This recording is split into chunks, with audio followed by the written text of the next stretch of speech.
Hello दोस्तों, स्वागत है आप सभी लोगों का राजस्थान एकेडमी पर।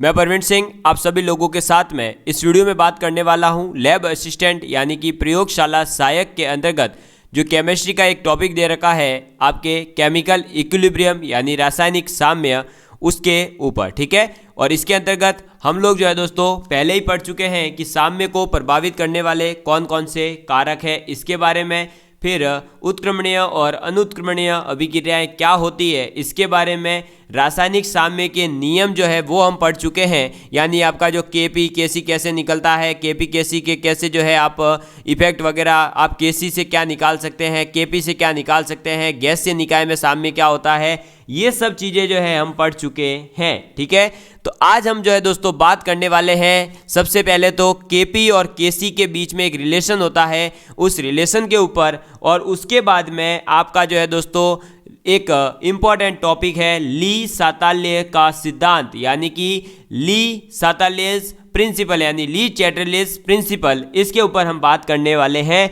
और उसके बाद में आपका जो है दोस्तों ये टॉपिक हो जाएगा कंप्लीट। ठीक है, तो चलिए फिर दोस्तों बात कर लेते हैं। सबसे पहले हम केपी और केसी में क्या रिलेशन है, और उसके बाद में हम बात करेंगे किसके बारे में दोस्तों, ली साताल्य का सिद्धांत क्या कहता है। ठीक है, तो आप टॉपिक डालिएगा दोस्तों आंशिक दाब, यानी कि आपका जो है अगर गैस से साम्य अवस्था आ रही है तो आप क्या यूज करेंगे, प्रेशर यूज करेंगे ना कंसंट्रेशन की जगह।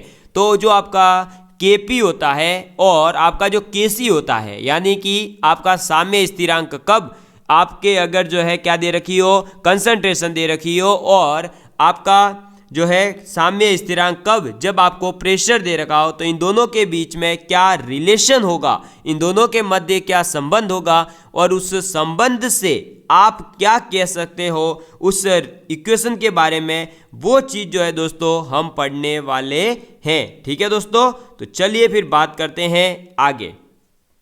देखिए दोस्तों, तो हमारा जो है रिलेशन उसको लिखेंगे हम, तो आप लिखिएगा आंशिक दाब,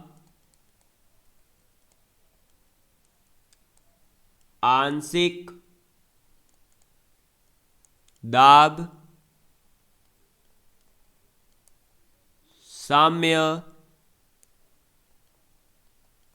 स्थिरांक केपी। आंशिक दाब साम्य स्थिरांक है आपका केपी तथा सांद्रता साम्य स्थिरांक, सांद्रता साम्य स्थिरांक, सांद्रता साम्य स्थिरांक केसी में संबंध। ठीक है, तो इन दोनों के मध्य जो संबंध है वो बहुत ही ज़्यादा इम्पॉर्टेंट है, आप लोग इसको ज़रूर नोट करिएगा क्योंकि इससे जो है क्वेश्चन आता ही आता है। और ये रिलेशन होता है दोस्तों आप लोगों के, ये संबंध क्या है, तो केपी बराबर होता है आपके केसी गुणा आर इंटू टी की पावर डेल्टा एन। समझ में आ गई बात, ये डेल्टा एन क्या है सब चीज़ें मैं आपको समझाऊंगा। तो केपी बराबर होता क्या है, केसी गुणा आर टी की पावर डेल्टा एन, और यहाँ डेल्टा एन क्या है, तो यहाँ जो आपका डेल्टा एन है दोस्तों ये क्या होता है, तो जो आपके गैस उत्पाद है, जो गैस से उत्पाद है उनके मोलों की संख्या और आपका जो है गैसीय जो आपके अभिकारक है उनके मोलों की संख्या का डिफरेंस। ठीक है, तो आप लिखेंगे गैसीय उत्पादों, गैसीय उत्पादों के मोलों की संख्या। ठीक है, तो गैसीय उत्पादों के मोलों की संख्या माइनस गैसीय अभिकारकों, गैसीय अभिकारकों के मोलों की संख्या। समझ में आ गई बात। तो डेल्टा एन की जगह आपको कहीं अगर डेल्टा एन जी भी मिल रहा है तो भी वो बात एक ही है, ठीक है, उसमें कंफ्यूज मत हो जाना। तो डेल्टा एन है क्या, बेसिकली वो पता होना जरूरी है। तो वो है जो गैस से उत्पाद प्राप्त हो रहे हैं आपको उनके मोलों की संख्या और जो आपके गैस से अभिकारक थे उनके मोलों की संख्या का अंतर। समझ में आ गई बात, ठीक है। अब ये जो डेल्टा एन है दोस्तों, ये हमें अलग अलग कंडीशन देगा। जब ये जीरो हो तब क्या होगा, जब आपका ये ग्रेटर देन जीरो हो तब क्या होगा, जब आपका ये नेगेटिव होगा तब क्या होगा, और इसका एक एक एग्जाम्पल भी मैं आप लोगों के सामने रखने वाला हूं। तो पहला केस है दोस्तों, अगर आपके डेल्टा एन जो है वो जीरो हो। अगर डेल्टा एन जीरो है इसका मतलब क्या हुआ कि जो आपके अभिकारक और जो उत्पाद है उन दोनों के मोलों की संख्या क्या है, बराबर है। और n बराबर डेल्टा एन अगर जीरो हो जाएगा तो हो जाएगा क्या, Kp बराबर हो जाएगा Kc। क्या हो जाएगा, Kp बराबर हो जाएगा Kc, ठीक है। और इसका एक एग्जाम्पल आपके सामने, और वो एग्जाम्पल है दोस्तों, अगर हमने N2 प्लस O2 यानी नाइट्रोजन और ऑक्सीजन की अभिक्रिया करवाई, तो नाइट्रोजन एंड ऑक्सीजन की अभिक्रिया करवाने पर हमें मिलेगा 2NO, ठीक है। तो आप यहाँ देखेंगे दोस्तों कि अगर हम डेल्टा एन निकालने जाएं तो कितना आएगा, देखो उत्पाद के मोलों की संख्या कितनी है 2, माइनस ऑक्सीजन का कितना है यहाँ 1 मोल, और N2 का मोल कितना है 1, तो 2 माइनस 2 कितना हुआ 0। इसलिए इस रिएक्शन के लिए आप Kp एंड Kc की वैल्यू जो है वो इक्वल रखेंगे। समझ में आ गई बात, ठीक है। चलिए नेक्स्ट पॉइंट आता है आपके, अगर डेल्टा एन जो है वो क्या हो जाए दोस्तों, ग्रेटर देन जीरो, कहने का मतलब पॉजिटिव हो। अब अगर डेल्टा एन आपके पॉजिटिव है इसका मतलब क्या हुआ कि उत्पाद के मोलों की संख्या अधिक है क्रियाकारक के मोलों की संख्या से, ठीक है। तो उत्पाद के मोलों की संख्या अगर अधिक है क्रियाकारक के मोलों की संख्या से, तो इसका मतलब हो जाएगा आपके Kp is greater than Kc, ठीक है। तो Kp जो है वो ज़्यादा हो जाएगा किससे, Kc से।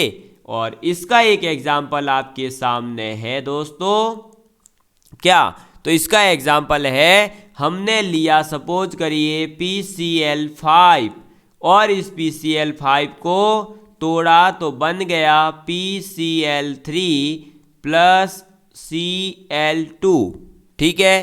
तो इसके अंदर जो है आपके डेल्टा एन कितना होगा, तो आपके हो जाएगा 1 प्लस 1 माइनस 1, तो कितना आ रहा है प्लस का 1। तो ये अगर प्लस 1 है इसका मतलब इस अभिक्रिया के लिए Kp का मान ज़्यादा होगा Kc से, ठीक है। चलिए नेक्स्ट आपका थर्ड है, अगर डेल्टा एन जो है वो लेस देन जीरो हो यानी कि नेगेटिव आ जाए, तो हम क्या कहेंगे दोस्तों, तो हम कहेंगे कि आपका Kc जो है वो ज़्यादा है Kp से। Kc जो है वो क्या है दोस्तों, ज़्यादा है Kp से। और इसका एग्जाम्पल आप देख सकते हो दोस्तों, तो इसका एग्जाम्पल मैं ले रहा हूँ, अगर मैं नाइट्रोजन की अभिक्रिया हाइड्रोजन के साथ में करवाऊँगा तो मुझे मिलेगा 2 मोल ऑफ अमोनिया, ठीक है। तो देखिए नाइट्रोजन यानी N2 उसकी अभिक्रिया हुई हाइड्रोजन के 3 मोल से, तो हमको मिल गया अमोनिया का 2 मोल। यहाँ डेल्टा एन की अगर वैल्यू बात की जाए तो कितनी आएगी, उत्पाद के मोल कितने हैं 2 माइनस हाइड्रोजन के मोल कितने हैं 3 और नाइट्रोजन का 1, कितना आ रहा है दोस्तों -2, ठीक है। तो आपको एक बात बता दूं दोस्तों कि आपके पास में जो ये 3 केस लिखे हैं इनसे जो है क्वेश्चन आया हुआ है, कई बार पूछा गया है, ठीक है। तो ये बात आप जो है याद रखिएगा। चलिए अब दोस्तों एक और बात बता दूं कि अगर आपसे जो है केपी और केसी की यूनिट पूछ ली जाए, यानी इसकी इकाई पूछ ली जाए, तो वो किसके ऊपर डिपेंड करेगी?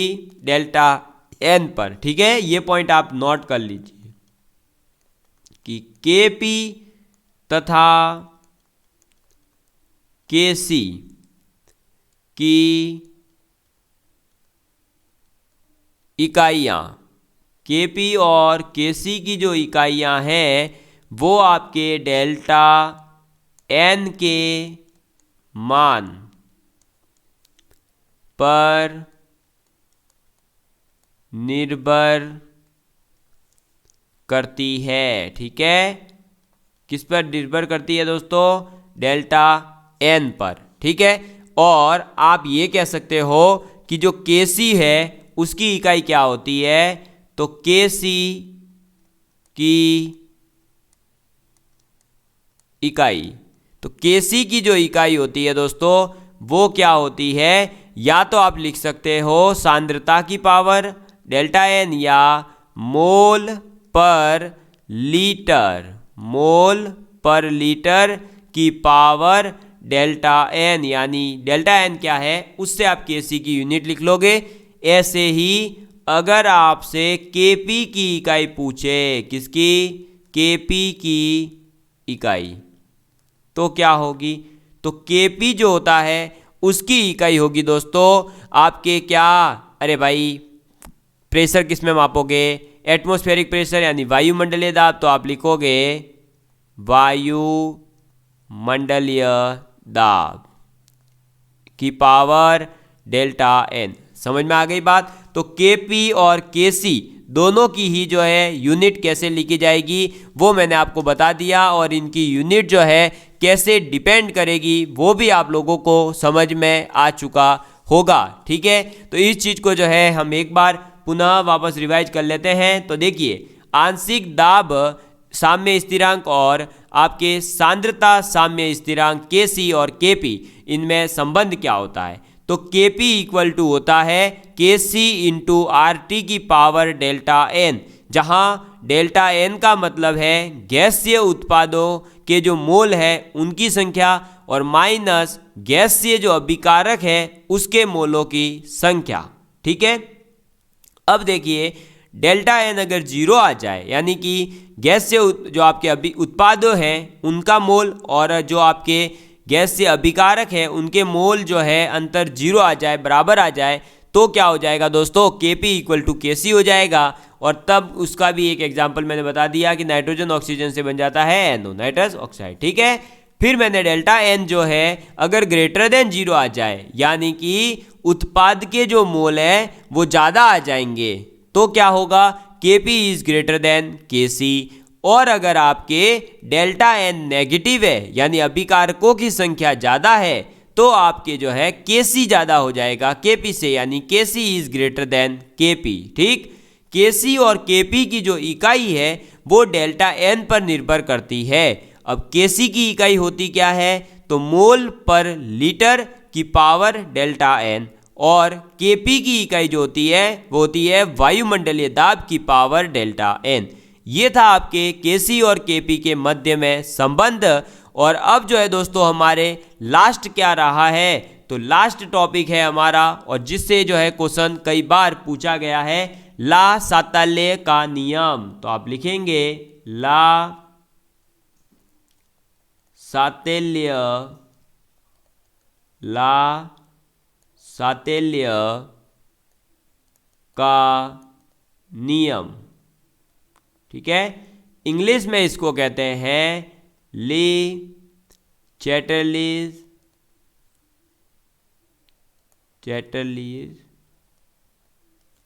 प्रिंसिपल। ठीक है, और आप तो सीधा ऐसे याद रखो ली चार्टरले का प्रिंसिपल, ली चार्टरले ऐसे शॉर्टकट। अब ज़्यादा इसको जो है इंग्लिश में नाम अपने अच्छे से ले करके कहीं नाम नहीं रोशन करना। ठीक है, समझ में आ गई बात? तो ला सातल्य का जो नियम है दोस्तों, इसको मैं नेक्स्ट वीडियो के अंदर पढ़ाने वाला हूं। क्यों? क्योंकि ये थोड़ा सा बड़ा है और मैं चाहता हूं कि इसको बहुत ही अच्छे वे में पढ़ाया जाए। और अभी थोड़ा सा जो है दोस्तों मुझे काम भी है, मुझे कहीं जाना है, इस वजह से मैंने केवल और केवल आपकी जो है पढ़ाई डिस्टर्ब नहीं हो, इसलिए हमने आज केसी और केपी का जो रिलेशन है उसको कंप्लीट कर दिया है। अब आपके लास्ट टॉपिक है ला साताले का नियम, जिसको हम एक वीडियो में कंप्लीट कर देंगे। तो कल आपका ये टॉपिक फाइनल हो जाएगा। नेक्स्ट टॉपिक कौन सा स्टार्ट करना है कमेंट करके जरूर बताइएगा और ज़्यादा से ज़्यादा लोगों तक शेयर करिए दोस्तों। आपके मोटिवेशन से ही मैं जो है और भी क्लासेस लगाने की सोच रहा हूँ। धन्यवाद।